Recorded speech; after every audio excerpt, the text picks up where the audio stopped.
Hey guys, it's Camus and another edition of Chess Beauty, 77 I believe. And at the end of 76 we left you with this position.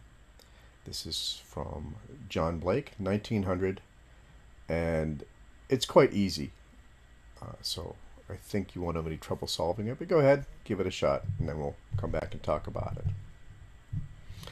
Okay, well this study actually appeared in a highly regarded book of the time, Chess Endings for Beginners. It was published in 1900, and this is actually the very first position in the book.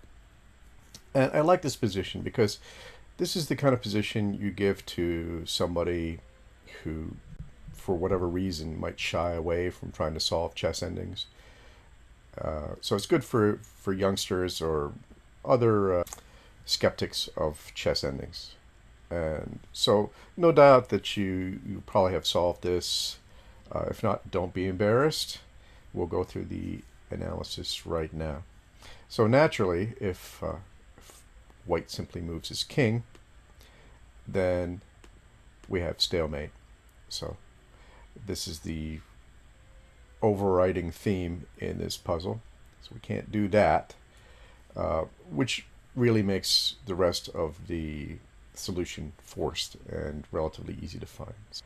F3, and black only move is e takes f3, and naturally we can't do king to f2 because we've got stalemate again, so we do king to f1, and these moves again are all forced. F2, if we took the pawn, that would be stalemate. I'll stop reminding you in a minute. Okay, so we play e4. D takes e4, king takes f2, e3 check, and naturally we cannot take the pawn, nor can we go to e2, as would be normally the situation, so we have to go to king to e1. e2, and now same situation, can't take the pawn, so we play d5. C takes d5, king takes e2, d4. This same stalemate situation exists, so we have to be careful. King to d2 is the correct move. d3, c6, b takes c6, king takes d3, c5. And now the stalemate threat is lifted, so white can really win at will here. So the shortest solution is probably king to c4, king to b7, king takes c5, king to a8, king to b5, king to b7, queens, queens, king to c6, king to b8, b7, king to a7. Well, you know the rest of this, but well, we're almost over. King to a6, promote to queen, king to a5, queen to b3, king to a6, queen to b6, checkmate. Okay, it's a charming little puzzle, and I just offered it in case you want to share it, like I said, with some young students or other people that are unfamiliar with the beauties of chess studies. Joseph Henry Blake was a strong British player. He was born in 1859 and died in 1951.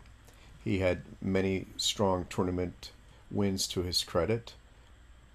Probably his best was his tie for the British Championship in 1909, which he unfortunately lost on tie breaks to Atkins.